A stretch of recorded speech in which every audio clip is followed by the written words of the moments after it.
Live. Okay, we're live. Yeah, hi. Tuesday, May 21st, 2024. This is Up North News Radio. I'm Pat Kreitlow, and the disembodied voice you heard over there was one Greg Bach in Waukesha, telling us that we are live and apparently haunted to some degree as well. On this muggy Tuesday morning, we're going to be playing a few clips from this past weekend's Republican State Convention just to give you an idea of, what Republican politicians in Wisconsin think are the high priorities that they should be working on your behalf. And they might be a little out of the mainstream, and they might be a little fact challenged, and we're going to check all of that. Next, we're going to help you get rid of any sense of guilt that you killed Red Lobster. You did not. Despite being a little piggy with the shrimp, that was not the thing that killed the restaurant chain. It was, as usual, vulture capitalism, and we will explain. And then in our second hour, we'll talk to Matt Rothschild. And you're thinking, no, wait, he retired from the Wisconsin Democracy Campaign. He's just taking it easy now, right? No, and he's doing something right here for all of us at Civic Media. We'll tell you about that. Chad Holmes tells you what's coming up on his Bull Falls radio show in the Wausau area. And we hope to get details from Brittany Merlot on what appears to be a stormy day ahead for many parts of Wisconsin.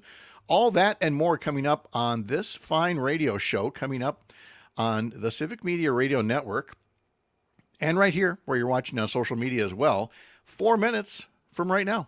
See you then.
across Wisconsin from Civic Media. This is Up North News Radio. Now, live from our Lake Wissota studio, here's the founding editor of Up North News, Pat Brightlow. Well, hey there, Wisconsin. Good morning. It is 6:06 on this Tuesday morning, May 21st, 2024, and it's another beautiful day to have you here, live from Lake Wissota, from wherever you're listening across the Civic Media Radio Network or through the app, or watching us through social media on some of our live video feeds, or listening on demand via podcast. I got a question for you. Did you kill a red lobster with your big fat piggy pile of shrimp from the Endless Shrimp promotion? Are you the one who killed red lobster? The answer is no. And I'll explain that and have more of the news. It's always there's a lot to unpack every day. So that's why we unpack the news right here, 5 mornings a week for you between 6 and 8 a.m. And that's coming up in just a bit. First, a little reminder, you can join the conversation by ringing us up at 855-75-CIVIC, 855-752-4842. You can call us on that number. You can text us on that number. And you can also reach us through the Civic Media app, or you can email us, radio@upnorthnewswi.com. Or if you're watching us on YouTube or Facebook, you can leave comments on those pages. We'll see them, maybe put them up on screen and respond to them as well. So many ways to get in touch with us.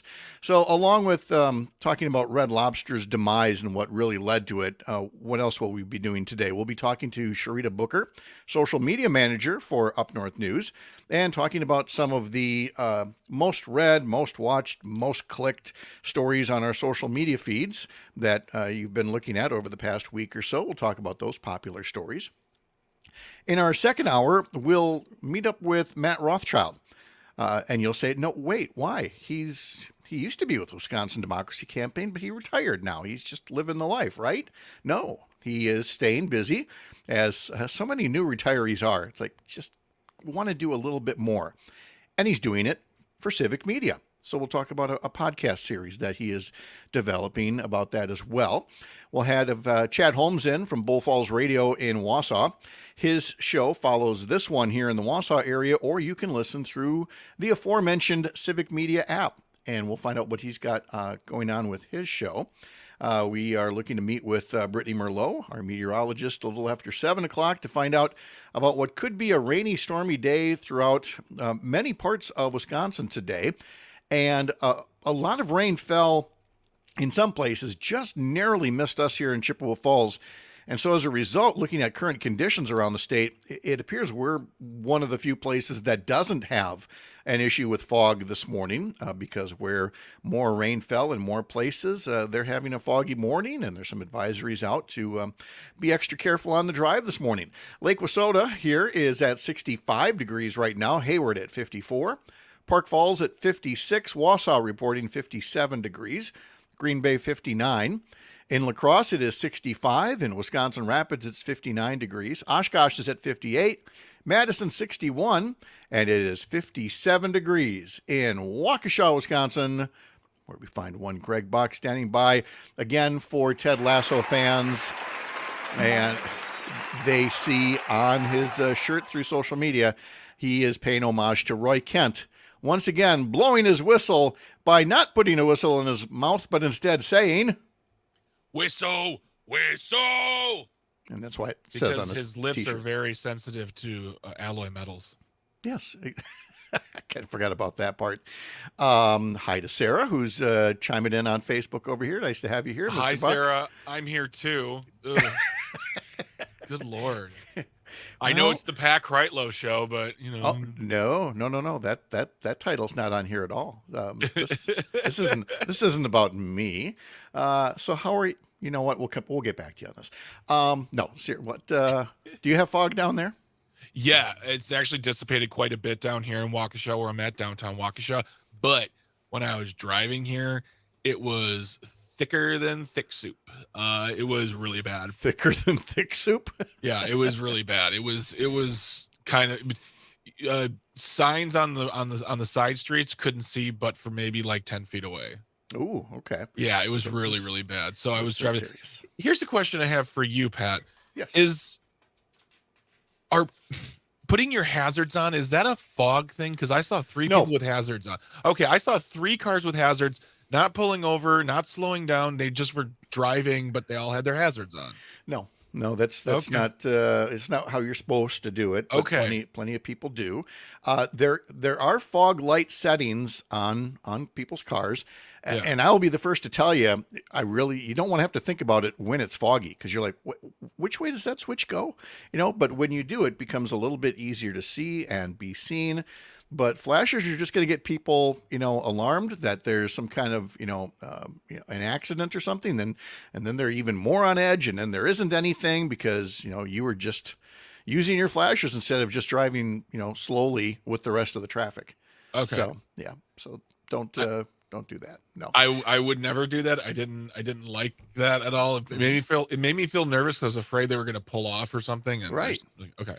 Yep, exactly. See, Alicia writes in that the fog between Green Bay and Greenville was patchy. And so we appreciate the little update there. And again, just want everybody to drive with a little extra care today. I was hoping to report to you that the Kreitlow pontoon was now on Lake Wissota. It's not quite yet. The dock has gone in. The boat lift went in. But I'm sensing the boat will come in today, although that's kind of weather dependent.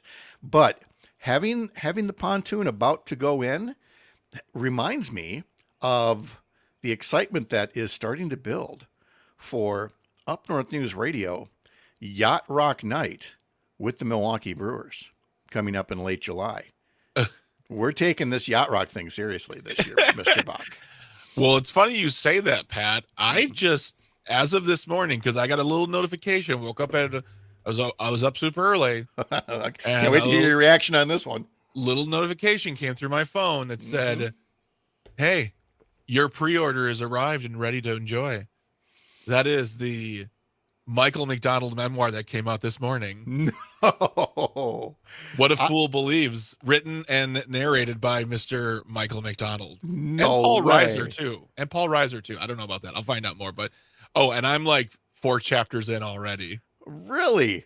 Yeah. Oh, this is going to be fun. Here, I thought you were going to be reacting to the meeting invitation that Mr. Mathers sent to you.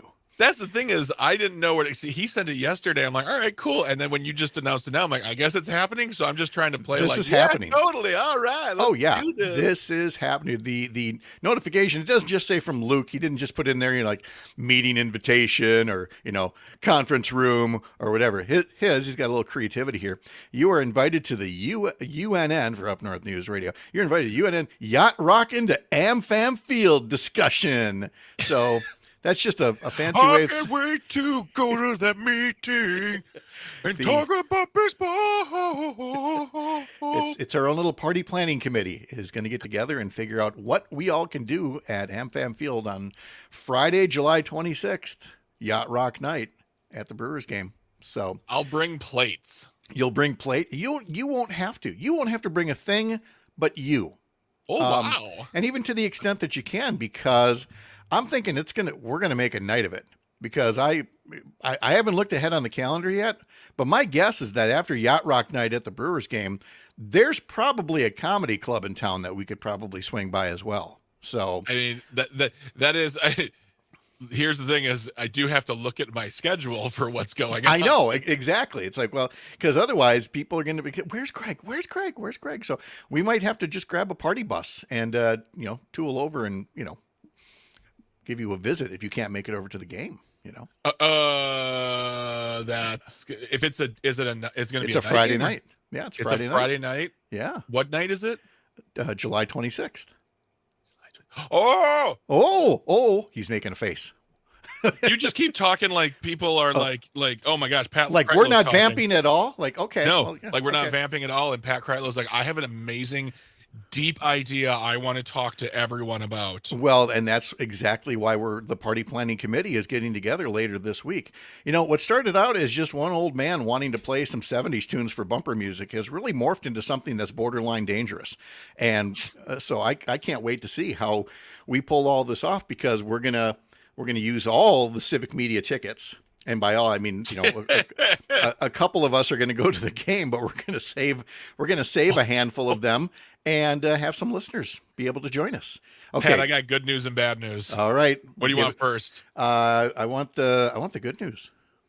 I can just go. You can just go? I can go for the whole thing.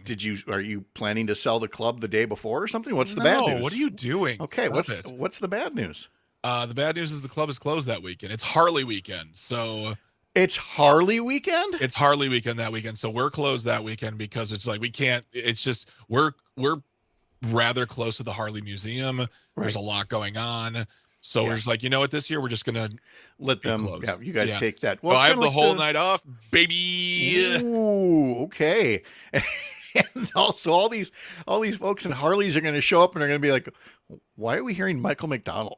They're going to be expecting to hear, like, Born to be Wild. And they're going to be like, hey, why do I hear what sounds like an ailing 46-year-old man trying to sing Michael McDonald, who looks like Michael McDonald in the throes of the end? No, I wouldn't say that. No, not the throes of the end. You're peak McDonald over there. Okay. Also, the fact that I just found out you have a pontoon boat, we're going to talk about this later. So, we got a lot of fun to cover between now and Yacht Rock Night with Up North News Radio.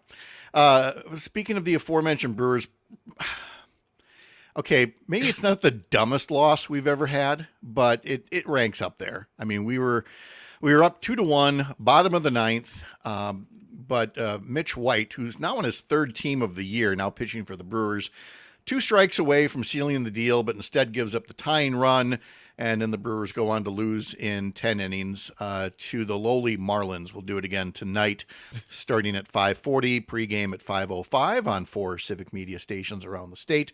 But, I mean, our starting pitcher, Joe Ross, went out in the first inning with a strained back. So, I mean, again, somebody's got a voodoo doll with our pitching staff on it, and has for a while, because we have so much to overcome.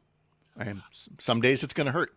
I can talk about Brewers pitching for a while, but No, we don't want to hurt. We're feeling good. We're feeling good. The pontoon's going to be in soon. I'm going to get myself a captain's hat, and he's going to work on his Michael McDonald impression. And we're going to unpack the news for you coming up in just a bit, wherever you're listening across Wisconsin on this Tuesday morning. When you're here, you're up north, live from Chippewa Falls on the Civic Media Radio Network. I'm Pat Reitnall.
Leo Sayre's birthday today. You've got a cute way of talking. You got the better of me. Coming up in today's history lesson, Leo Sayre, who gave us that song, gave us Long Tall Glasses, More Than I Can Say, and more, turns 76 years old today. And we'll have that and so much more coming up in just a few minutes here on Up North News Radio. We're going to hear from Sharita Booker, our social media manager, in just a sec here. And then on the backside of that, we're going to talk about the demise of Red Lobster and the lesson that it provides to us. Again, whenever you hear the initial explanation of something from so many different groups, I won't list them all, but don't necessarily take it at face value. So when people tell you, oh, it was all you can eat shrimp, that's what killed Red Lobster. Endless Shrimp was never going to take down a company. There's much more to it, and we'll have details after we find out more about some of the popular stories that you're digging on us here on Up North News. All right, it's time to check in with Sharita Booker, social media manager for Up North News. If you are not regularly following what she does, what we all do on Facebook, Instagram, Twitter, X, I'm on Threads now and then. Head over to those. Look for Up North News WI to find out what's popping up. And Sharita's here once a week to tell us some of the stories that get the most clicks, which are most viewed, which are most read, which are most watched, and gives us 3 stories this week as always. Sharita, good morning. How are you? Good morning, Pat. Good. How are you? I'm good, thanks. So we've had inquiries that lead to our first post here. And look, as somebody who worked in the billboard industry, as I did for a couple of years in Milwaukee, I know a few things about it. And I know that there's nothing like a good billboard mystery campaign where you can't tell who put it up and it gets people talking. But in this case, Sharita, it's something that's political and kind of incendiary, depending on whether you are a supporter or a critic of former President Donald Trump. Tell us about some billboards popping up around here. Yep. So these billboards featuring Donald Trump and Jeffrey Epstein have been popping up along roadways in Wisconsin recently. And the billboards feature a photo of Trump and convicted sex offender Jeffrey Epstein alongside text that reads, "Paid for by Protection Children Q LLC." And please remember, according to a 2002 interview with New York Magazine, Trump said Epstein was a terrific guy and that he known him for 15 years. He also said he's a lot of fun to be with. That post had almost 200 comments on Facebook. Lori said, "I'm sick of seeing the Trump 2024 signs that are scattered across the countryside. I will be happy to see this sign." And Marsha said, "How low can they go? Pathetic." Look, it seems like all's fair. Here's the thing to remember, and it sounds a little nitpicky, but when we're talking about political communication, political communication basically has to say, vote for this person or call this person and tell them such and such. There's no language on here except please remember, and then the photo of Trump and Epstein, and then this, weird name of a group that nobody can seem to trace. They trace it to mailboxes, but they haven't seen anybody that they can tie it to. And so it's not technically a political message, but I mean, Sharita, we both agree somebody's trying to make this a political message. Absolutely. Of some form or another. And again, these could be anti-Trump folks. They could just as easily be people who hope that the signs have some kind of a backlash effect because they are going up pretty much exclusively in rural areas where Trump has strong support. So we just don't know. But obviously it gets a lot of comments. And I got a feeling that these boards are going to be around if they're getting people talking the way that they are. All right, let's get to something people are talking about that's better. It's graduation season. We talked last week about the Kansas City Chiefs kicker and his horribly misogynistic speech. Thankfully, we have an example of a much better graduation commencement speaker from right here in Wisconsin. Yep, we have a little throwback Thursday for you. So UW and Madison invited former Badger J.J. Watt to deliver the 2019 commencement speech. He gave a great speech highlighting Wisconsin's culture like our cheese first and great beer, and he also highlighted his experience in the league. His hope was to buy every grad a beer, but legally he wasn't able to do that. So that post had almost 1,000 likes on Facebook. Steve said, "Glad to see a speech honoring grads without politics seeping into the mix. Nowadays, politics are a spilled drink entering the crevices of an already saturated mind. Prayers for world peace, but let us celebrate graduation for one day." It's a good, I agree. yeah, it's a good memory, a good throwback Thursday here on a Tuesday to let people know that there are far better speakers out there. Did you have anybody like that for any graduation ceremony, like a celebrity speaker or somebody that you remember? Because I know a lot of them are just kind of forgetful. No, I didn't, but I went to UW Milwaukee, and like the years following my graduation, there were like famous people who came and spoke. People who went to UW Milwaukee. I can't remember one guy's name, but I was like, oh man, like it would have been nice to have him at my graduation. I don't remember the one from college at all. I remember the one from high school because it was me. And it was a case where, thank goodness, the couple of teachers who coached me, they were part of the forensics or speech team, coached me for weeks on the speech and getting it just right. And I'm so glad they did, because somebody, either accidentally or intentionally, removed the script from the podium. And so when I got to the podium, there was no script for me to read.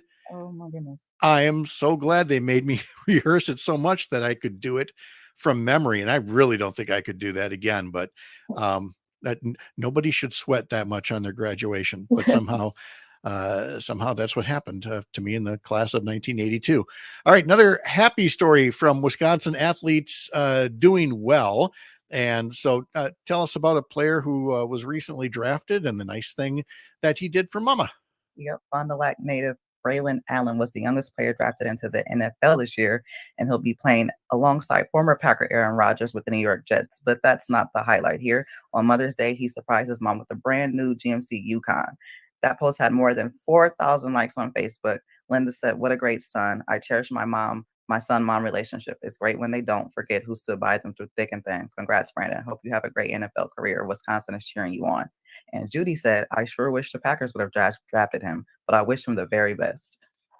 That's very nice, and it's a very good gesture, of course, because he's about to make a whole lot of money. Yep. It's got a nice pink bow on it, as you can see from our post on social media. So let me ask you this both ways, Sharita. If you got signed to like this massive contract, or one Powerball or something like that, what's a gift that you would give some kind of a family member? Whether it's a parent or somebody else that's been close to you. Are you the kind of person that would get a car and put a big old bow on it? Absolutely. I was raised by my grandparents, and I would definitely love to buy them a house. Oh, that would be nice. Yeah. Yes, I definitely would have done that back in the day for as much as one of my grandmas did for me over the years. And then the other way around, if your kids were to give you, hit it big and give you something, what would you want them to give you? And keep in mind, they might be listening. I'd also love a house. There, I like it. Okay.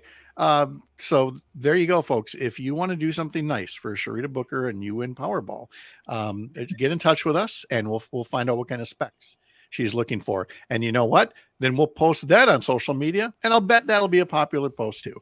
Sharita, always appreciated so much. Thanks for your time. Have a great day. Thanks, Pat. And we'll have more after this. You're up north. On your lead.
Play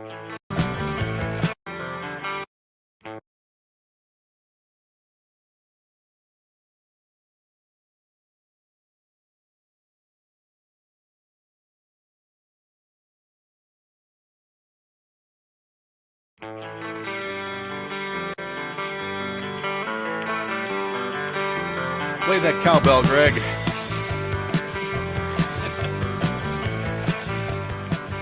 Welcome back to Up North News Radio for this Tuesday morning, 6:34 the time right now.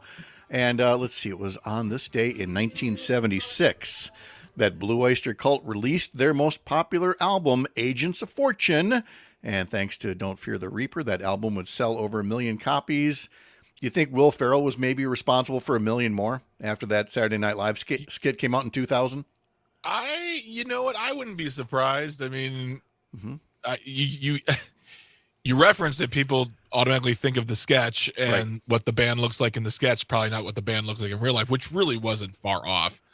No.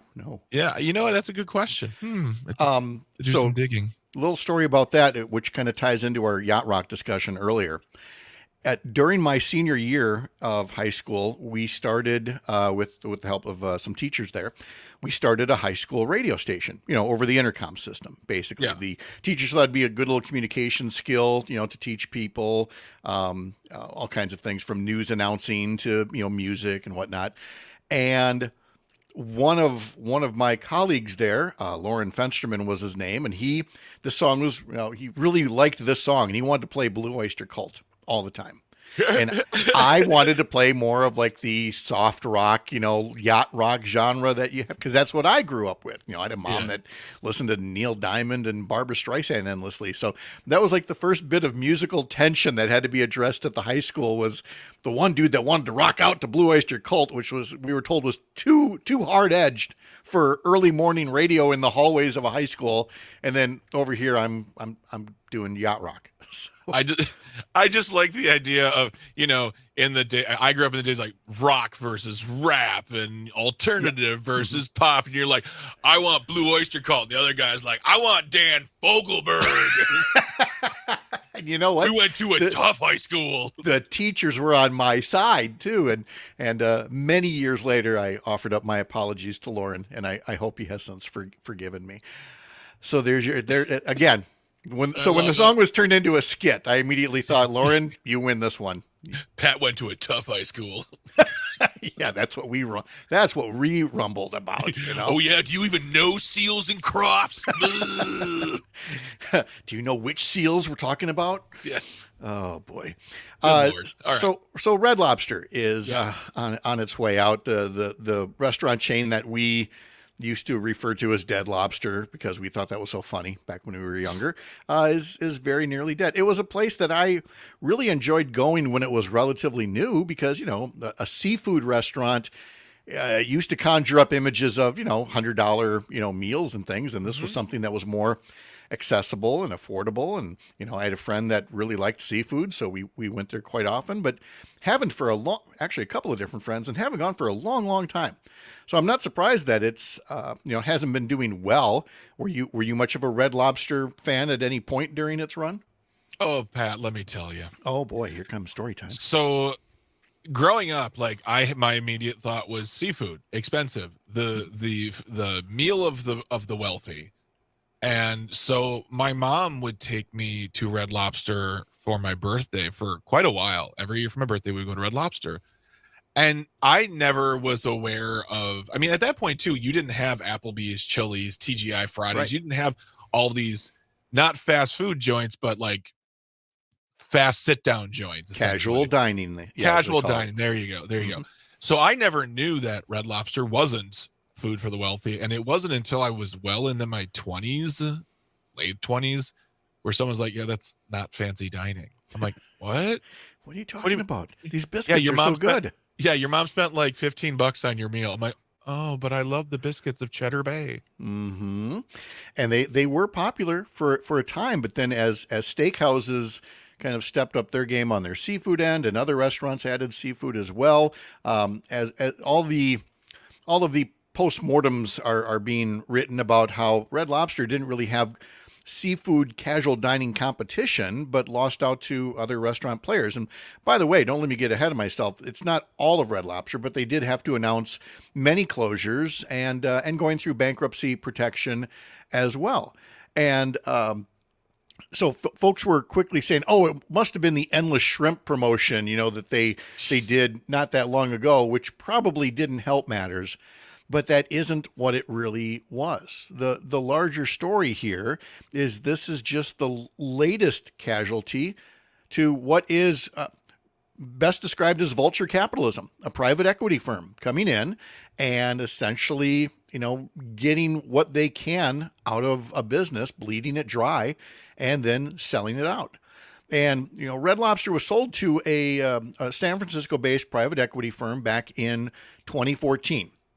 And according to a Business Insider article, to raise enough cash to make the deal happen, the private equity firm, Golden Gate Capital, sold off Red Lobster's real estate to another entity and then immediately leased the restaurants back. The next year, Red Lobster bought back some sites, but many of its other restaurants were suddenly strapped with added rent expenses. And this is something that has happened plenty of times where a private equity firm will unload a bunch of assets and monetize them to essentially pay for the purchase.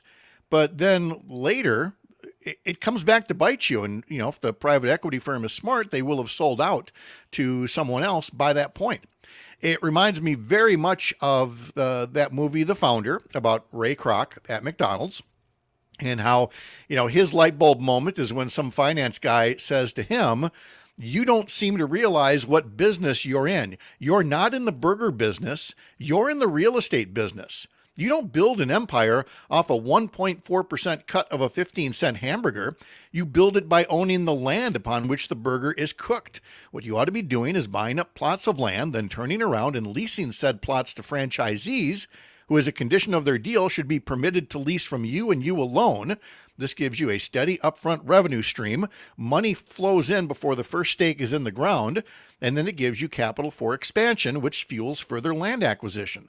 And Greg, again, none of this is illegal. None of it is necessarily, unethical, whatever you want to call it, but it's not the restaurant business. And private equity firms are not in the restaurant business. They're not in any business other than the money business.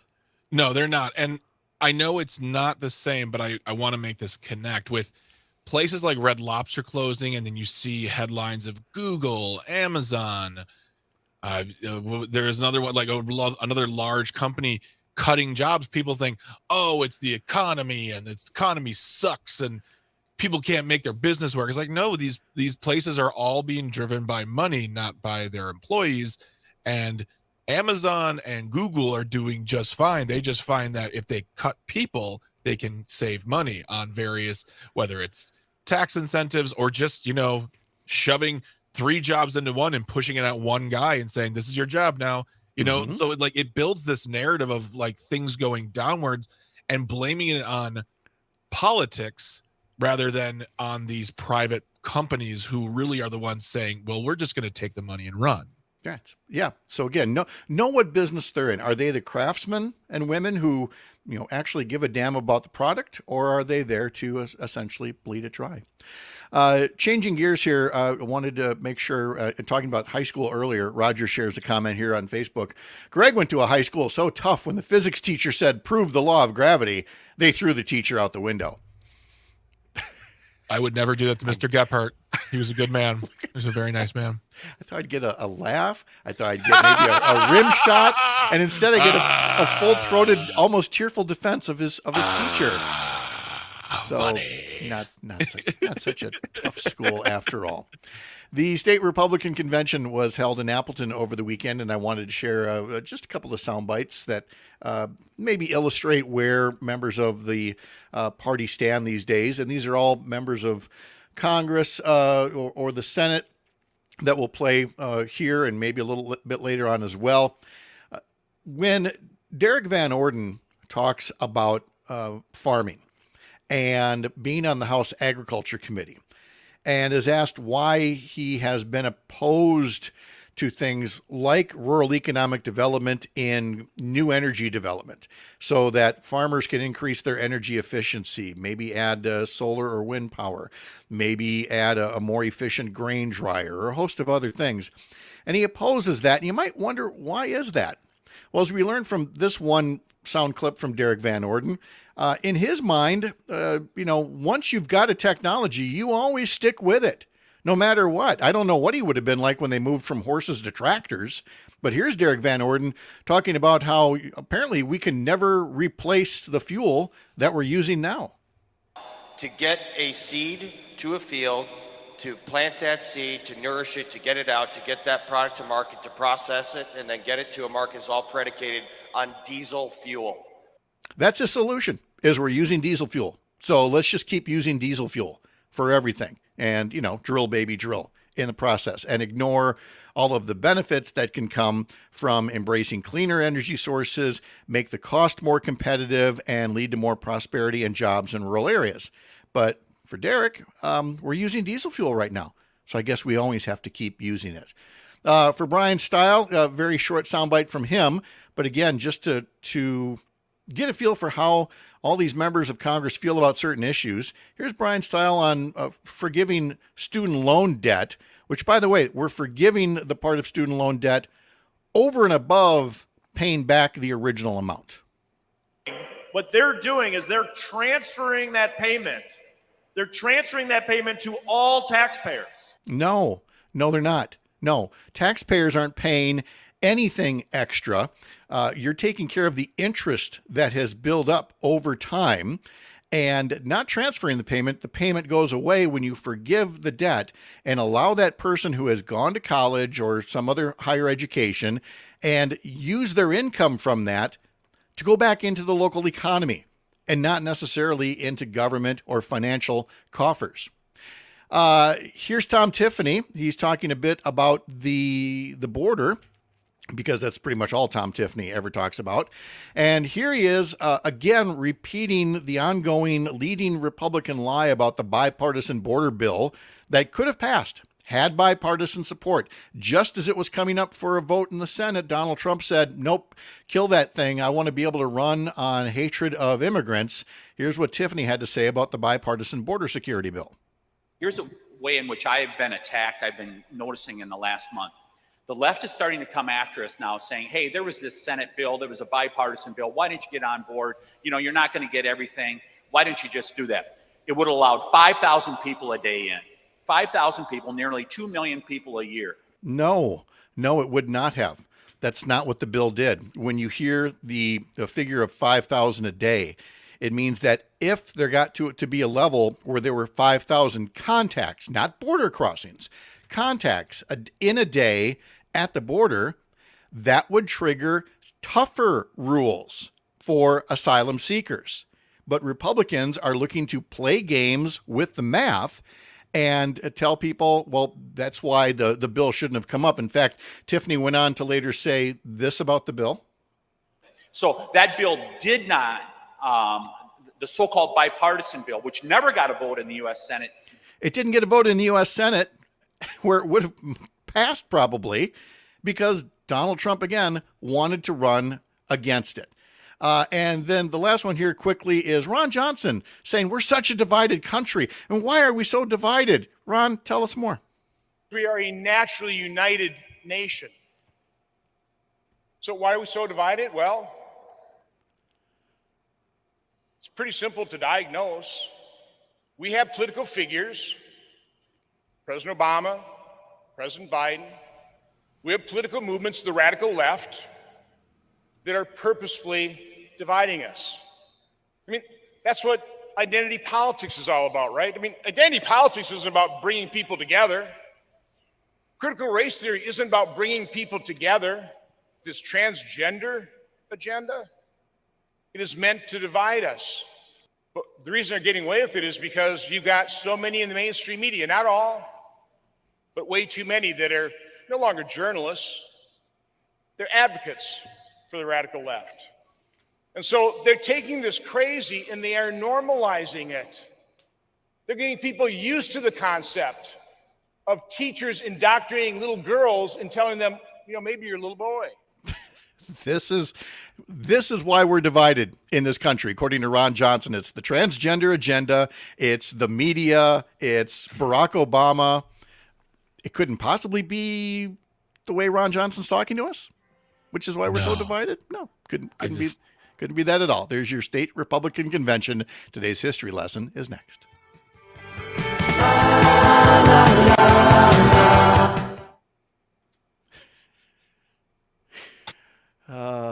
Yep.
Well,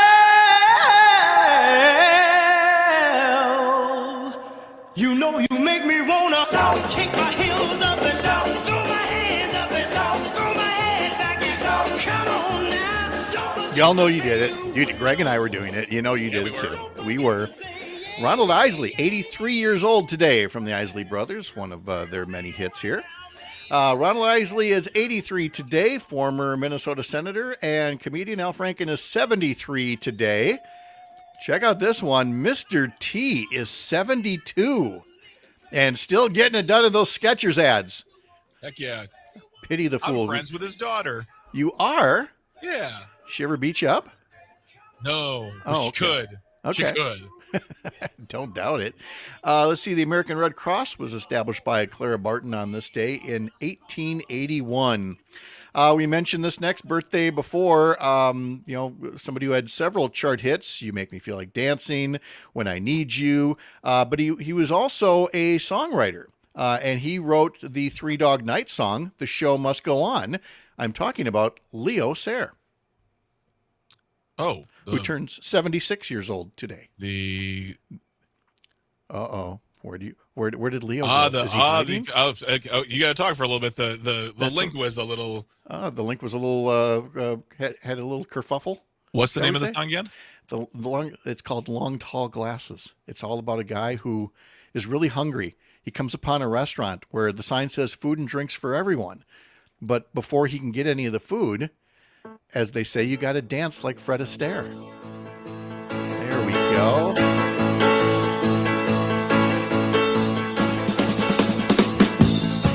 Oh, wow. Oh, yeah. I gave you the bad link. I just saw that. I'm sorry. No worries, man. Just listen to that. Just that little Oh, yeah. Leo Sayer is 76 today, and that's your uplifting song for today. Go look up Long Tall Glasses, and you'll feel good, I promise. Let's see. He turns 76. Bill Champlin turns 77 today. Had some hits with on his own and with a different group, but then he joined Chicago during the 1980s and sang along with three of their biggest 1980s hits, including this one from 1984. After all of these years, I'm still trying to shake, doing much better. So there's Bill Champlin, 77 years old today. Dorsey Levens, former Green Bay Packer, the leading rusher from Super Bowl 31. Dorsey Levens is 54 years old today. This is the anniversary of the birth of the notorious B.I.G., born in Brooklyn, Christopher George Wallace, a.k.a. Biggie Smalls, or simply Biggie. a foundational part of East Coast hip hop, and had one of my favorite samples, grabbing this little bit from Herb Alpert in this version of Hypnotize.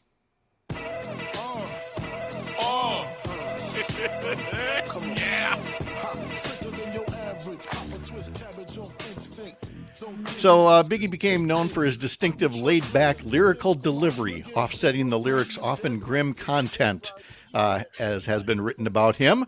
On March 9th, 1997, 6 months after Tupac Shakur's murder, Biggie was murdered by an unidentified assailant in a drive-by shooting visiting Los Angeles. So again, the notorious B.I.G. would be 52 years old today. On this day in 1983, ZZ Top released their video for "Give Me All Your Lovin'." Give a little listen, and we'll tell you what's significant about the song in the video.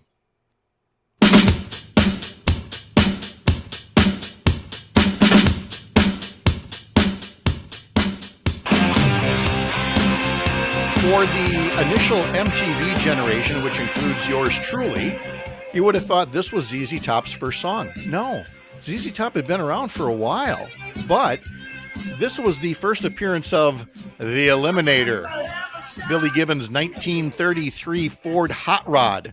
The car would appear in 3 more ZZ Top videos and become associated with the band because it made them look so freaking cool. Oh, yeah. Yeah. Let's see. On this day in 1992, so 32 years ago, was Johnny Carson's wrap-up show of The Tonight Show, his second-to-last episode, the last one that had guests, including Robin Williams, and then Bette Midler wrapped things up by singing to Johnny, "One for My Baby and One for the Road." And that was TV history right there. Everybody knew it right then and there. Yeah. You know, you're like, I can't believe this show is ending. And yeah, it was after all these years. There was so much history on this day. We played a little Blue Oyster Cult earlier. We still have David Bowie and Stevie Wonder still to come. But on the National Day calendar, today is International Tea Day. I like an iced tea. I like a sweetened tea. But, you know, your plain old hot tea, I've just never warmed up to it. I mean, I'll have some with some. I didn't mean it that way. You're such a good. You're a good hype man. You know that. Like he said, hot tea, and I never warmed up to it. No, I just mean I don't like the taste of it. This is International Red Cross Day for reasons we specified earlier. It's Talk Like Yoda Day. You notice? Talk I will. Neither one of us for the rest of the day until someone says stop it, or Sean Connery talks like Yoda Day. Is that what that? Okay. I was gonna say neither one of us are gonna take the bait on that, but I pulled a wonderful tea clip for you just now because did you now? Okay, yeah. All right, hit me with it. Well, you know, I always figured that tea was just gonna taste like hot brown water, and you know what? I was right. That's horrible. No, thank you. When I heard that in the first episode of Ted Lasso, I was like, okay, you got me. I'm here. Never felt more seen. Yep.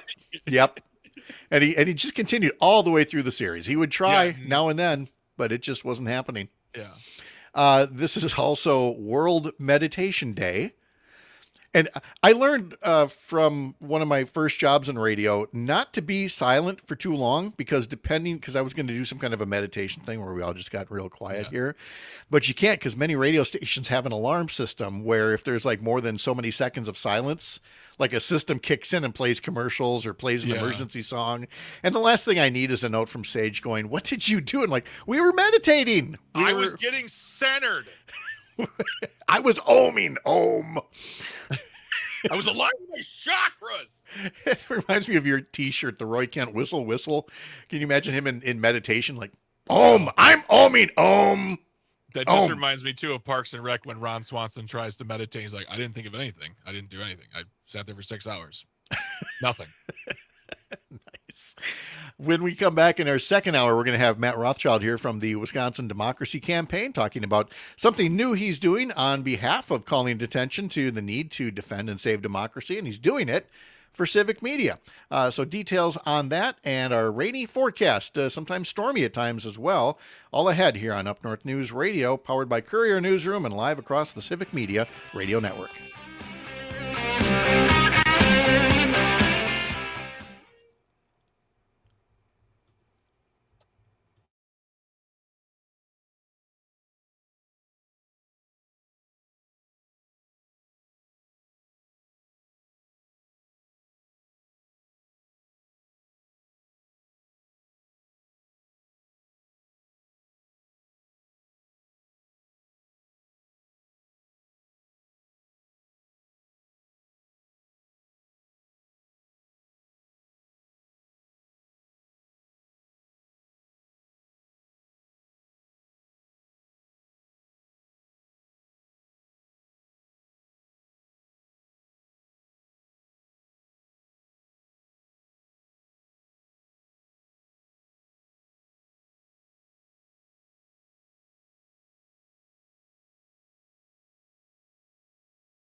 Brittany's back.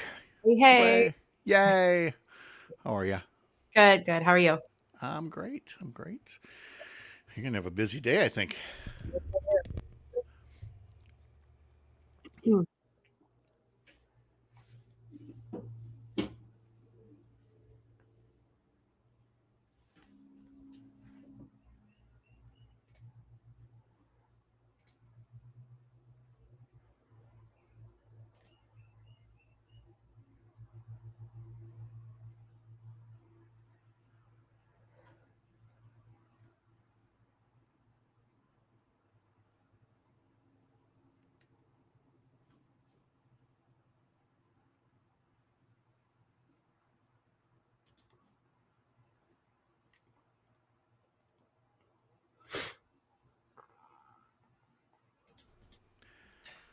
All right, here we go.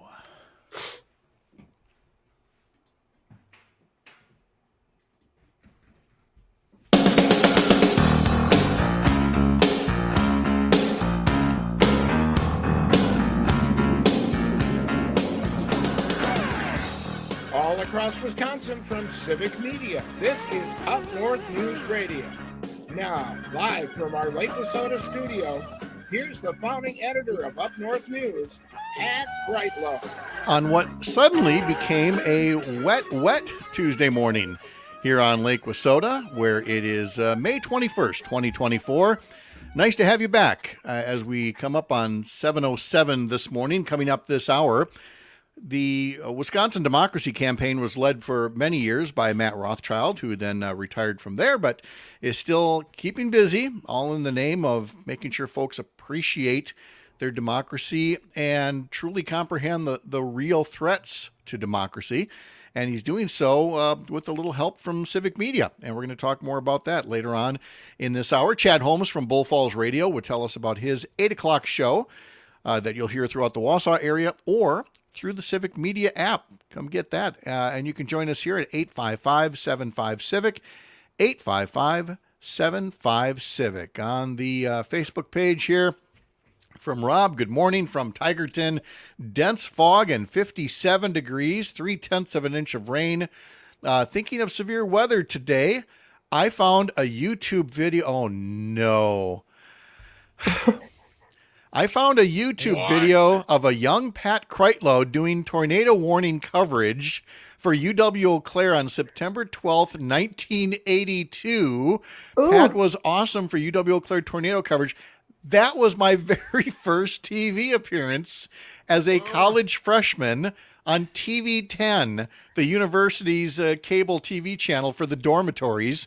And yes, on this day, as a freshman, or not on this day, on September 12th, as a freshman, I'd been a freshman for about 3 weeks. Like, oh my goodness, look at Greg. Greg has clearly found it. A very, very young Pat Kreitlow with a squeaky voice trying to keep his composure while telling students to take cover because a tornado had been seen in Eau Claire. I ain't trying to do anything right now, Pat. This is amazing. Let me just tell you, Pat Kreitlow brings that meteorology stuff with a cool sense of calm and casual in that farmer's button down and some jeans. I'm trying. Well, yeah, I was clearly not dressed to go on air. I'd never been on air. I'm trying to stay calm and informative. And yeah, there. So we. I'm just gonna. Yes. I'm just gonna say for older listeners, if you want an idea of what you look like. As far as the hair goes, just think Arnold Horshack. No, I would. Well, okay, maybe a little bit. Yeah, I would say a lot. But mostly it was. Who's the late director from Stripes and Harold Ramis. Harold Ramis. Yeah, there's a lot of side by sides of young me and Harold Ramis. So thanks for calling attention to that YouTube clip, Rob. We'll miss you and your happy Tigerton right now. Your Tigerton weather updates. Rob, do you want my dog? That's the only prize I can think of to give us this. Oh my God. Brittany, how are you? Oh, so much better now. That's fantastic to hear about. Here's a real meteorologist here to tell us about what we hope is weather that is not quite that stormy, but the potential is definitely there, Brittany. It sure is. So we've got a lot of things going on here today. First and foremost, a dense fog advisory for the eastern half of the state until about 11 o'clock this morning. We'll probably see that thick fog there, so be careful. Then on the western edge, northwestern Wisconsin, you are under a flood watch right now.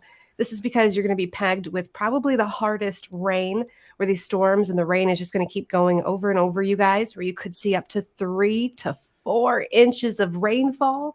That, of course, is going to cause some flash flooding and also some rising rivers pretty rapidly. So that's up towards Douglas, Burnett, St. Croix counties on that western edge there. But for the rest of Wisconsin, we are all in a severe weather risk, from slight all the way into the Northwoods to a enhanced risk for the entire southern half of the state, to even a moderate risk, which is very rare. That's like a 4 out of 5 on the scale of severe weather that is down just to the southwest of Madison and into that southwest corner of the state. So this is going to be happening this afternoon and evening, where the biggest severe weather outbreak is likely to happen. Now we're going to see a cold front slam into the state. And as it does so, it's going to be firing up these strong to severe storms, where first and foremost, the biggest risk is going to be large, damaging hail. I'm talking like golf ball size hail. And then also tornadoes are definitely possible. We're going to see a few of those warnings go out this afternoon and evening. Then this whole system is going to turn into just a big line. It's going to bow out, and some of these winds inside of that line are going to be gusting up to 70 to 80 miles per hour. So that, of course, with the soggy grass and all of the rain that we're getting here this morning, which isn't supposed to be severe, but just a good chunk of rain, places down into southern Wisconsin already getting a half an inch to an inch already this morning. So with all that soggy rain and strong winds, you could see some trees uprooted because, you know, the roots, and it's all pretty soggy. It's easier to knock them over. So some very, very bad weather expected this evening. Again, the first round right now is just some moderate rainfall. Grab that umbrella and get ready for this evening. Have a plan. Meteorologist Brittany Merlot is going to keep you informed throughout the day here across the Civic Media Radio Network, and take that wind part seriously. If there's something that could, truly blow around in really high wind, this would be the day to not just, hope for the best, but to be proactive on that kind of thing. Because Please again, do. as comedian Ron White likes to say, it's not that the wind is blowing, it's what the wind is blowing. And you don't want to be the cause of a projectile there. So, all right, Brittany, it's going to be a long one. Yes, Mr. Bach. He's so happy. I just say we also have another weather report to give out to. Wisconsin, another one just over the Menominee area. More The third reporting. area of thunderstorms is located nearby the Twin Cities. There were severe thunderstorms southeast of Minneapolis about the time we were receiving our tornado here in Eau Claire. Those, of course, still moving eastward too. And if anything severe should come out of that, or if any of the other storms around the area, No. We're laughing at 18-year-old little Pat Kreitlow. Brittany, he's pointing at a picture of Wisconsin that's just green. It's not even like it's not a graphic. We're just send this. I need to see this. Send this to me. Oh, I'm sending it to everyone. You know what? I'm proud of you, Pat. It's hard to forecast the weather, and if you're pointing to the right stuff, then you're on the right track. That's why I great adore you, advice. Brittany. If you're pointing at something, you're on the right track. Brittany, thank you. You're welcome. Oh my goodness. All right. Well, this was one for the books. Let's talk about the Up North News Daily newsletter, because he said in a much deeper voice than he had back in 1982. In today's edition, it's about medical debt, a topic we've been following in some of our news coverage lately. Again, because medical debt is something that is growing. It's unnecessary. It is an indictment of political decisions that have been made and not made. So we'll talk about medical debt, why it's happening, why it's growing, what we can do to fix it here that's been done throughout much of the developed world. If we just had a few more politicians with the courage of their convictions, rather than being dedicated to the profit margins of some, big insurance companies, big hospital chains, and things like that. On a lighter note, there is also a lot of beach talk. Because the fact of the matter is, there are some amazing beaches in Wisconsin, especially along, say, Lake Michigan. In fact, one of my daughters had a beach wedding in the Sheboygan area, and it was just a perfect venue for it. And so you want to learn more about some of Wisconsin's best beaches, you take a look at our daily newsletter as well. And then finally, Christina notes that the state's newest Amtrak line connecting Chicago to Milwaukee and the Twin Cities begins service today. And so more on that. Again, our newsletter is upnorthnewswi.com. Click on newsletter at the top of the homepage and become a subscriber to it. Now, a little bit more about the Amtrak service that's just getting started.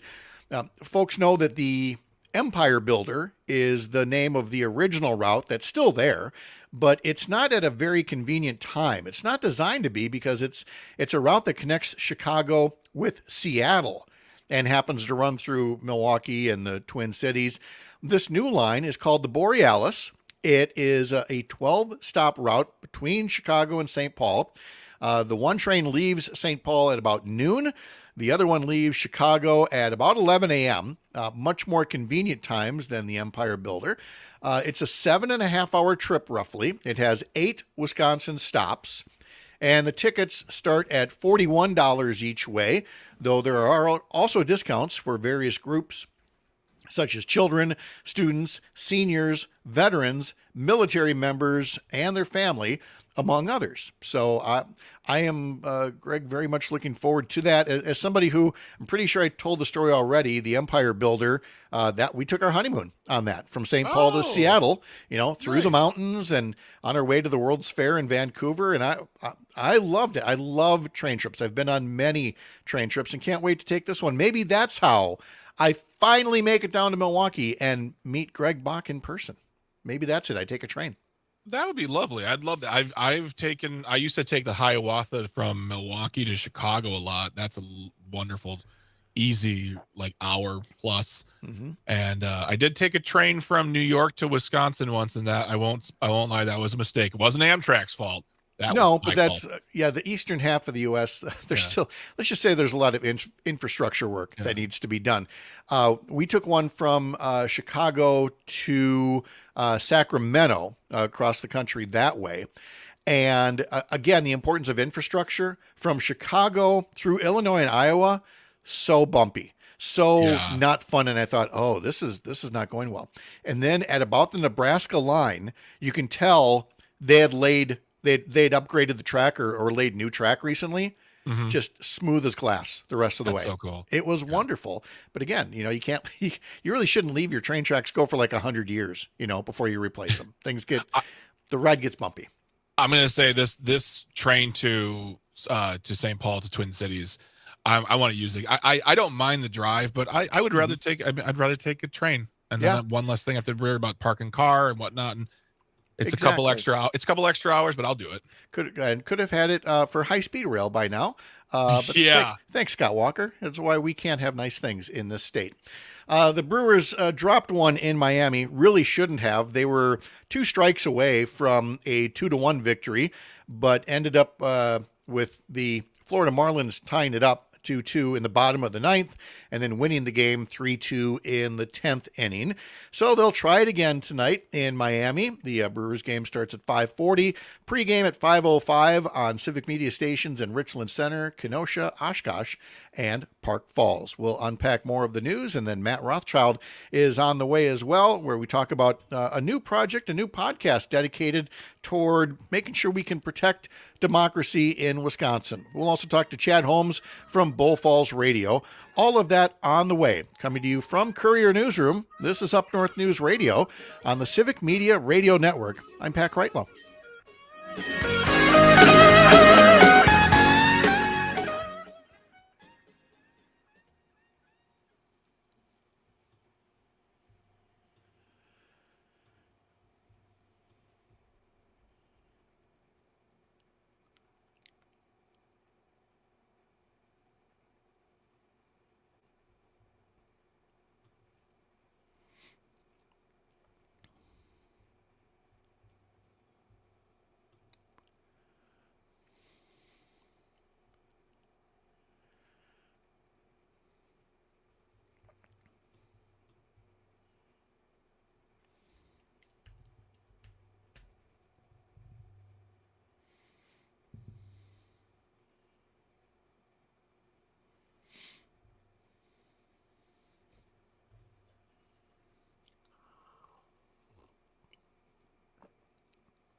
number one song this day in 1983 was David Bowie's Let's Dance. You can check our history lesson every morning at 6:50 here on Up North News Radio. Fun fact about this song and this whole album, Stevie Ray Vaughan's the guitar player. Did not know that. Yep. Oh, well, that makes me happy. He saw Stevie Ray Vaughan at a jazz festival in Europe and said, "Would you like to play on my record?" He said, "Why not?" And he says, "Do you want to tour with me?" And Stevie Ray said, "No, thank you. I have an album coming out." Love good collaborations, though. That's awesome. God, yeah. All right. You can call or text us here at the show, 855-75-CIVIC, 855-75-CIVIC, or use the Civic Media app. I have not asked you about the Donald Trump hush money trial, in part because you have a life, thank goodness. But what would you say is your intake of information from it? Do you catch like a little bit in a news headline? Would you say you are absolutely clueless about it, or are you digging deep into it after work? What's your knowledge level of the hush money trial? I would say from a 1 to 10, my knowledge is probably around a 7 or 8, just because of this job. Okay. Yeah. I would say if I wasn't working in this job, I'd probably have more like headlines and chatter, like, "Oh, did you hear about this? Did you hear about that?" But like, yeah, I know a little bit more about it and the day-to-days because we look it up. But, sometimes I'm like, I wish I didn't know any of this stuff. Well, there's no doubt there. And of course, when all of these criminal cases were coming up, I think like a lot of folks, we knew this was the most minor of them. There's still, what we would call criming going on here, but it is definitely fourth on the list compared to things like, trying to steal an election and stealing national security documents and things like that. And yet, because those trials are being handled much more slowly, or frankly being slow walked, one by a Trump appointed judge and the other by Trump appointed Supreme Court justices, we've got this one, which is the most salacious, but the least important, and also the one that Trump is most likely to be found not guilty on. Because if the jury, or if even one person on the jury decides that, this kind of falsifying of business records just really doesn't rise to the level of conviction, and he gets found not guilty, you think that man is insufferable right now. Yeah. Goodness. We're never going to hear the end of it. But are you seeing the video of everybody fangirling for him? And by that, I mean all the guys who put on blue suits and red ties and show up in court now? It's, we talked about this. It's a level of pathetic that I never want to think people can stoop to a certain level, but this is the kind of groveling that like they don't get a legacy anymore. We should just talk about this. Like people like J.D. Vance, who spent a fair portion of his career in politics belittling and beguiling this man, a never Trumper. He's not good for America. And is now just an absolute sphincter dweller like Marco Rubio, who we talked about the other day. Again, who was like, "I'm trying to warn the country. I'm trying to warn my Republican Party. This man is bad." And Lindsey Graham saying, "If we elect this man, we will get destroyed and we'll deserve it." And now they cannot, they cannot de-rectify themselves of this man. So just to see this, gave one emotion, but then there was a new emotion yesterday as all these guys in their blue Trump suits with their red ties come out to do a press conference, and they are so wildly outnumbered by protesters with cowbells and whistles, and not the Roy Kent kind of whistle. Darn. And they really could not get, they couldn't get out the full message, which probably saved them from themselves. But the biggest bit of drama was inside the courtroom, where I think that what I'm about to describe was probably a bit of Trump orchestrated theater, where Trump's defense team called up a witness, an attorney, Robert Costello, who was going to cast some more doubt on former Trump attorney Michael Cohen. Well, this guy, an older fella, really was copying an attitude on the stand, especially during objections and things like that. And the judge, Juan Merchan, basically stopped everything to tell this guy to stop making comments under his breath, stop rolling his eyes, and for a time, the judge kicked reporters and everybody else out of the courtroom, as well as the jury, to admonish this guy, adding at one point, if you try to stare me down one more time, I will remove you from the stand. And you're thinking, who's dumb enough to try to, side eye a judge, stare down a judge, roll your eyes at a judge? But again, I don't think this guy did it on his own. It's just one more way that Trump and his team are trying to get this message to the jury, like, oh, we're so tough and we're not guilty of these things. And when people say, Pat, why are you one of the few people, with a journalism background who doesn't want cameras in the courtroom? That's why. It was enough hearing about this. Imagine if he could have played to the cameras with that. Yeah, I think that also, let's just say for a moment, the guy is working on his own.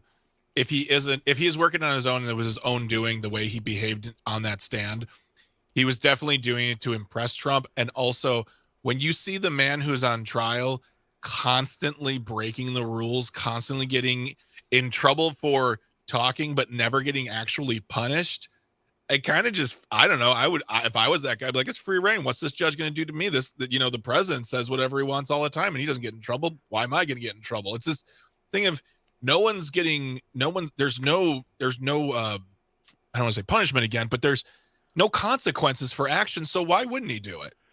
No, there have been no consequences. I mean, Trump is itching to be put in a jail cell for a night, because then again, he becomes even more of a victim.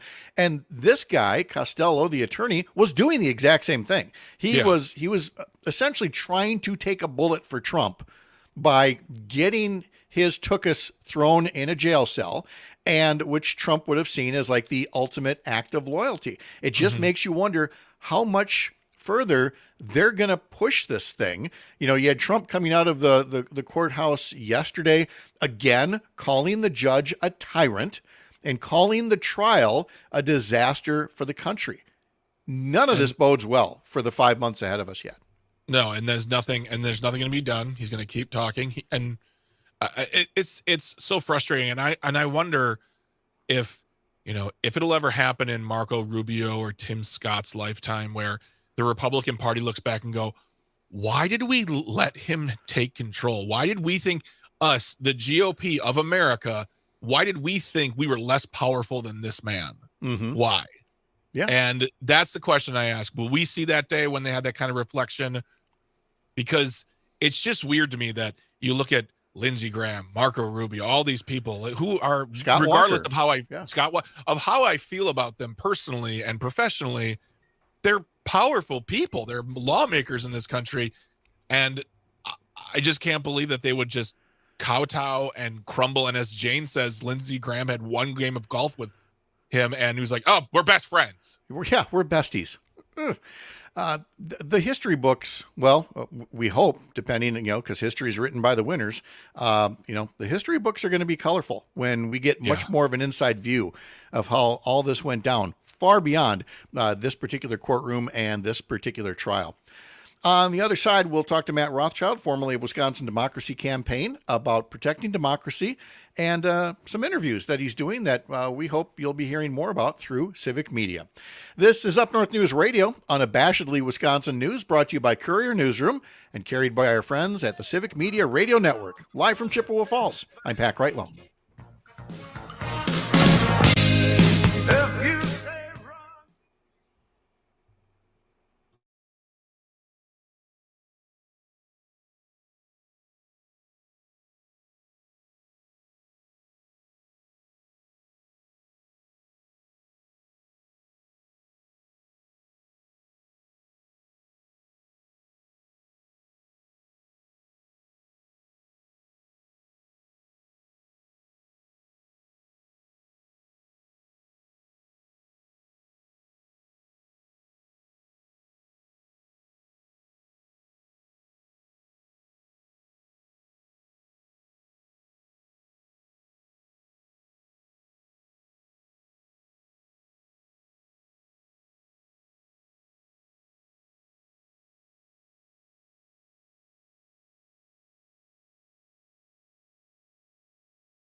Stevie Wonder had the number one song this day in 1977 with Sir Duke, a tribute to Duke Ellington, who had passed away 3 years earlier. Welcome back to Up North News Radio on this Tuesday morning, May 21st. Nice to have you along. If you'd like to join the conversation at any point during the show, you can call or text us at 855-75-CIVIC. And while we wait to hear from Matt Rothschild about what he's doing now with all of our friends at Civic Media, formerly of the Wisconsin Democracy Campaign, we're going to revisit something that we did during our past hour for folks that might have missed it, and talk a bit about the state Republican convention and some of the things that were said.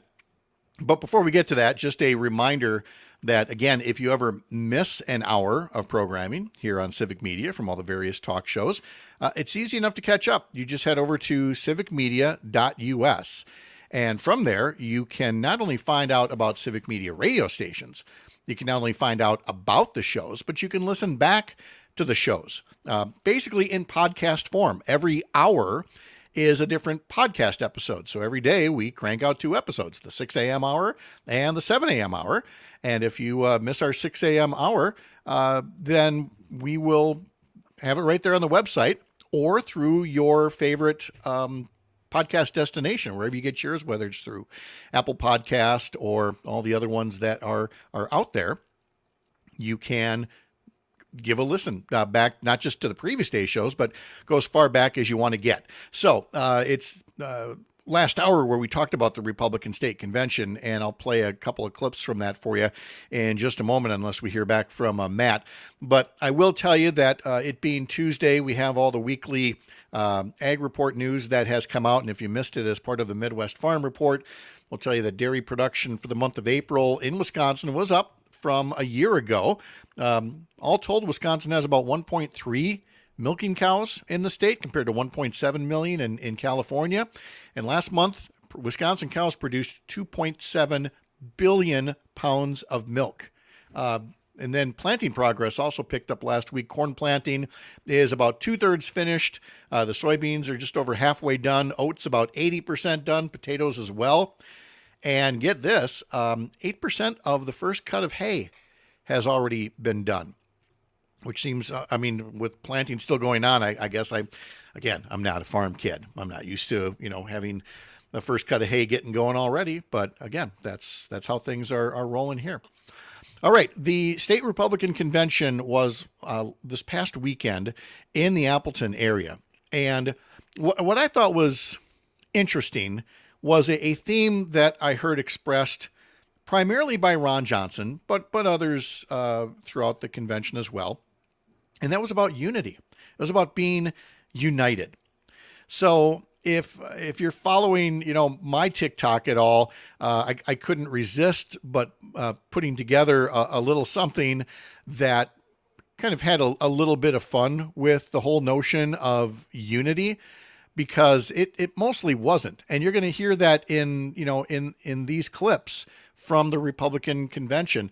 And Greg, if I could jump down to, Tom Tiffany's comments, or at least just the first comment here. It's enough that Brian Stile was talking about non-citizen voting, which, as we've said several times, is not a thing, not a widespread thing. It's not zero. So of course they can come back and say, there are so non-citizens who don't vote. Yeah, many of them by accident, thinking that they've already finished the process. By and large, folks aren't going to risk, deportation to vote in an election. And yet Brian Stile was perpetuating that continual, straw man argument. And Tom Tiffany, talking about the bipartisan border security bill, spread this whopper that Republicans continue to put out right before they were going to vote for the bill until Donald Trump told them to vote against it. So that bill did not, the so-called bipartisan bill, which never got a vote in the U.S. Senate. His other one, if you've got that one handy, Greg, is the one where he really spreads the lie about what the bipartisan border bill would do. Here's a way in which I have been attacked, I've been noticing in the last month. The left is starting to come after us now saying, hey, there was this Senate bill, there was a bipartisan bill. Why didn't you get on board? You know, you're not going to get everything. Why didn't you just do that? It would have allowed 5,000 people a day in. 5,000 people, nearly 2 million people a year. Not true. Not true. Let me say it again. Not true. It had to deal not with letting 5,000 people a day in, but that if the level of contacts, not border crossings, contacts at the border reached a level of 5,000 a day, it would trigger even tougher rules for people to claim asylum and come into the United States. And they know that. They know that. They know that Democrats and President Biden went far more than halfway on their initial positions on border security and immigration reform in order to get something done. Because Democrats know that the border security can always be improved. They know immigration is far overdue for reform. And yet, because one person, Donald Trump, said, I don't want you guys to solve the problem because it's going to ruin all my anti-immigrant talking points, they abruptly put the brakes on it. And yet Tom Tiffany is still spreading this falsehood about the bill, which is why we're taking special effort to call it out. All right, let's turn to Matt Rothschild, who we knew for years from the Wisconsin Democracy Campaign, but is up to other mischief throughout the course of the day, including, yours truly. Matt, good to see you. How are you? I'm doing fine, Pat. Thanks for having me on this morning. You bet. Nice to talk to you. And it was good to talk to you last week as part of a project you're working on, where you're having a lot of conversations with people in the name of democracy, because it seems apparent to some of us, but clearly you think it needs to be apparent to more people. This whole democracy thing is fragile and far from being out of the woods. Absolutely, and it's on the ballot this fall, so it's really serious right now. So I'm doing something for Civic Media, a podcast called Wisconsin Forward, where first we're trying to unravel the riddle of Wisconsin, because when I'm talking to people not from Wisconsin, they say, what's up with your state over there? Why are you so divided? Or I thought you used to be a progressive state. What happened to Wisconsin? So I try to answer both those questions in this podcast, and also take a real close look at the coming election. For instance, yesterday I interviewed Charles Franklin of the Marquette Law School poll, and he gave me some real granular data about what's going on in Wisconsin, how come we're so close. 4 of the last 6 elections at the presidential level in Wisconsin have been decided by less than 30,000 votes. I mean, that's just a razor thin margin. And then we're looking at where the shift is right now in Wisconsin. So that's going to be one episode of the podcast. And then we'll look at other issues too, like school privatization, money in politics, gerrymandering. And it was a pleasure driving up to Chippewa Falls and talking with you last week, Pat, and also former state senator Kathy Bernier. Yeah, with you and I talked about the rural-urban divide, and I talked about the extent to which it really has been exacerbated by people for cynical political matters, that the natural divide is not nearly as wide as certain political figures want to make it out to be, but they've been exploiting it. Kathy Bernier was a Chippewa County clerk for many years before being elected to the legislature. So she knows intimately how elections work and was able to talk to you at length about, again, just telling the truth about Wisconsin elections being fair and accurate, and not essentially villainizing the many 1,800 of them local election clerks who work so hard on behalf of all of us. Right. And this is why I admire Senator Kathy Bernier, because we don't agree a lot on politics, on specific issues, but because she was chairman of the Chippewa County Republican Party and a dyed-in-the-wool Republican. But she was our own little Liz Cheney here in Wisconsin, because she really stuck her neck out when all the propaganda was swirling about the so-called stolen election and the so-called fraud that was going on, which was a bunch of nonsense. But no Republican official in a power in Wisconsin dared to tell the truth, dared to tell Wisconsinites what was really going on, and dared to stand up to Trump and these Trump propagandists like Michael Gableman, for instance, or Janelle Brandon, who was head of the Assembly Committee on Elections there for a while. But Kathy Bernier stood up. I mean, she's one tough woman, whether she's talking about election integrity and how safe and how many checks and balances we have in our electoral system here. She knows it because, as you said, Pat, she was a clerk here for many years in Chippewa Falls. And she understands that it's almost impossible for any significant shenanigans to happen because the clerks are there doing their job. There are a lot of checks and balances in the system. And so when she heard Gableman and Brandon and Trump talking their nonsense, she stood up and said, "Stop it, cut it out. You're misleading the people of Wisconsin." And she took a lot of grief for it from her own side. But, you know, that's what courage means. She was a profile in courage here in Wisconsin. And here's the thing. When you are a truthful person like that, even though, again, like you, there are many positions where Kathy Bernier and I don't see eye to eye, but because she is willing to be truthful in her positions, it makes it more likely that when she says something that I think I won't agree with, I'm going to give it more of a listen. And here's what I mean. Last week, right before the three of us met and recorded those episodes, the Assembly Elections Committee and the Senate Elections Committee were having a joint committee hearing. They were talking about IDs and whether ID cards could or should list citizen or non-citizen on there. And so that when Republicans were casting doubt on the process or pushing for the process, I was less inclined to give them the benefit of the doubt.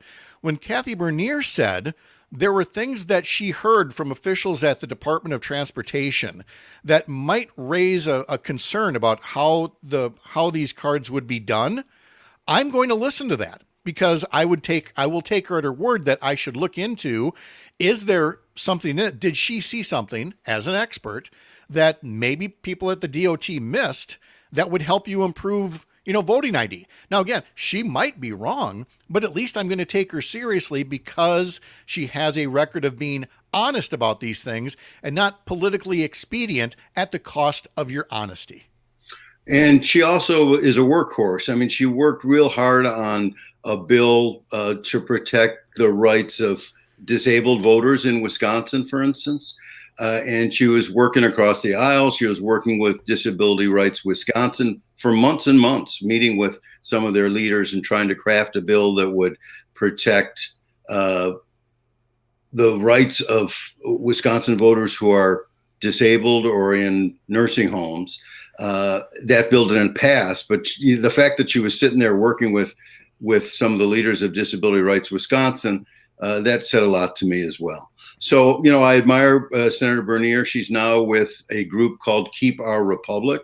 She's the state director in Wisconsin for Keep Our Republic, which is a bipartisan group of moderate Democrats and moderate Republicans, mostly former elected officials, who want to make sure that our election, that there's no hanky-panky in our election this time around. And she and her group, Keep Our Republic, want to reassure the people of Wisconsin and the people across the country that our electoral system works well. And exactly. So enough of the propaganda. People should go out and vote, feel confident that their vote will be counted accurately and that the results will be accurate. And again, this Keep Our Republic is a truly bipartisan group, truly dedicated toward actual election integrity.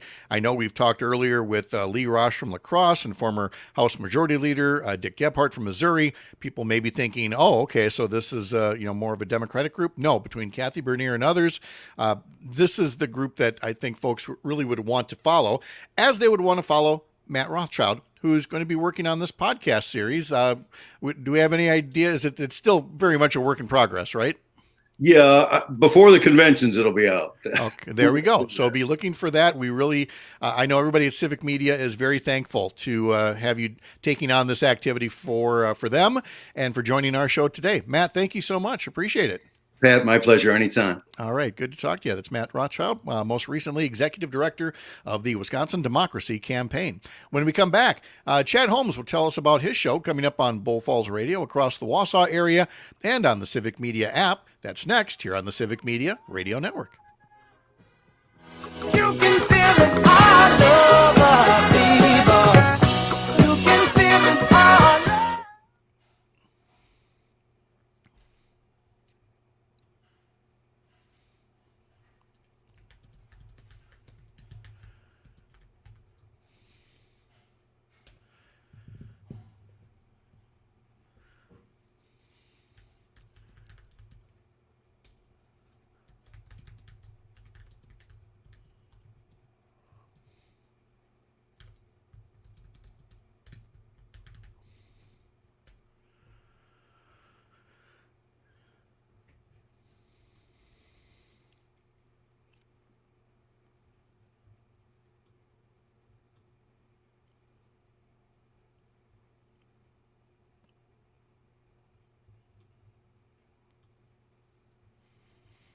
I was going to say, don't you scare me next.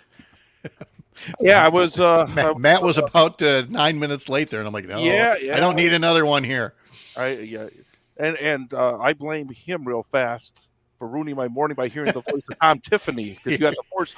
Here we go.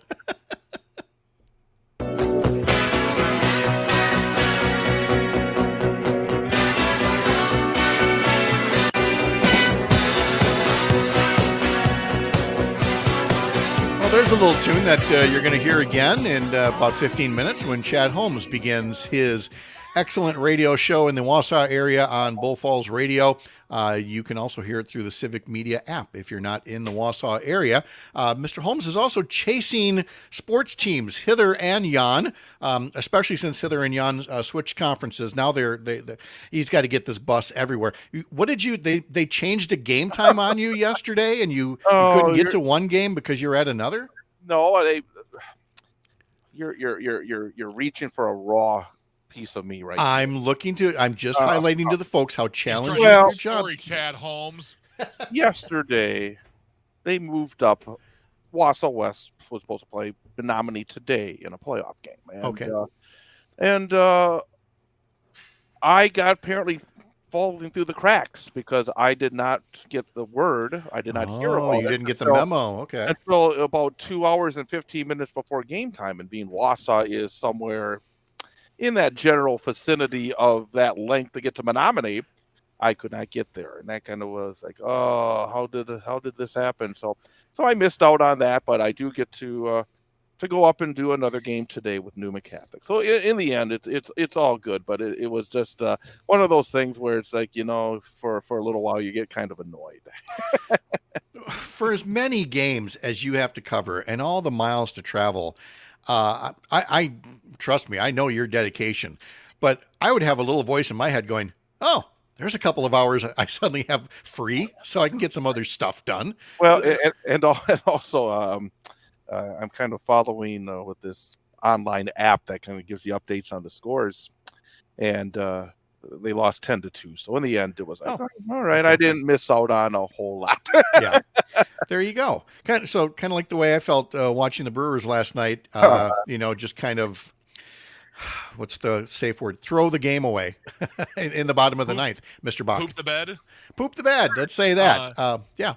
I think if one of your players steals home, you get to automatically win. That's it. It really should. Back I go home. I haven't even mentioned that the whole time because I've been so annoyed about how the game ended that Christian Yelich, stole home during the game. His first time ever stealing home in a game, which is always exciting.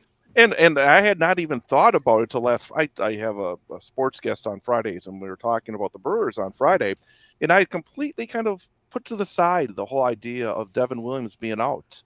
Because everything had been going pretty well, and then all of a sudden now you see, well, if we would have had the closer there, then they could have wrapped it up 95% of the time last night. So, but they've covered for losses so often. Now another starter goes on the DL. I mean, it's been crazy that they're in first place right now, and with a bunch of guys that have come out of nowhere. So again, Pat Murphy's done a fantastic job, and Matt Arnold as well. So but it's such a long season. I keep feeling like they're walking across a thin line right here, where it's like at some point all this is going to catch up to them. Well, I mean, yeah, like you said, Joe Ross, the starting pitcher, went out in the first inning, strained something in his back, and so I mean, it was they had to go through so many pitchers that they finally got to. Who was the one? Mitch White in the ninth inning. Again, White, I'm like, I hadn't heard of him. Yeah, because this is the third team he's pitched for this season. And when he made his debut over the weekend, he kind of gave that game away. And he gave this game away in the bottom of the ninth inning as well. But again, when your entire regular pitching core is in a MASH unit, you're going to have games like this. Yeah, when you get to your seventh pitcher or whatever it was last night, you're looking for the guy that's basically tossing the peanuts. Hey, you got a good arm, get out there and let's do it. I'd kind of like to see that. Yeah. I kind of just, I don't like to do this and be nostalgic, but could you imagine this team right now with Burns and Hader and Woodruff? I mean, it's been a little, it's been a little, it's been inconsistent, which I'm used to as a Brewers fan, but the sports analysis have actually had to rework their projections because they didn't expect the Brewers to be playing this well at all. Mm-hmm. That brings up a point, and maybe I'm going to be here it comes. Chad's winding up. This is kind of a big picture thing between that and polls, because I go onto one of the websites. I think it's a CBS one, and they have projected wins, projected percentage of making the playoffs, projected percentage of winning the division, which is all meaningless. And I may be making no friends anywhere in the Civic Media Radio Network, but I am really, really tired of the deity that has been made of Charles Franklin. Oh, the deification. Oh, wow. Okay. Yeah. You had Matt. I love Matt Rothschild. I love other folks that come on this network, but every time I hear, well, we're going to talk to Charles Franklin again about the polls, I want to bang my head against the hardest piece of rock outside the studio. Chad Holmes going for the crown. Oh my God. But I am so tired. I mean, I'm not going to name names. You just did. I named no. Name. I'm not going to name another name, but there's a person that is a regular guest on this network. And again, I love all the people, but I think it was either the time before or around that time, a couple months ago, I'm here at the Marquette University waiting for the release of the poll. I just want to pull my hair out when people make such a big deal out of these polls. I've had enough. And I will tune into Matt Rothschild, but the first name out of his mouth that he's bringing on that podcast is Charles Franklin to talk about polls.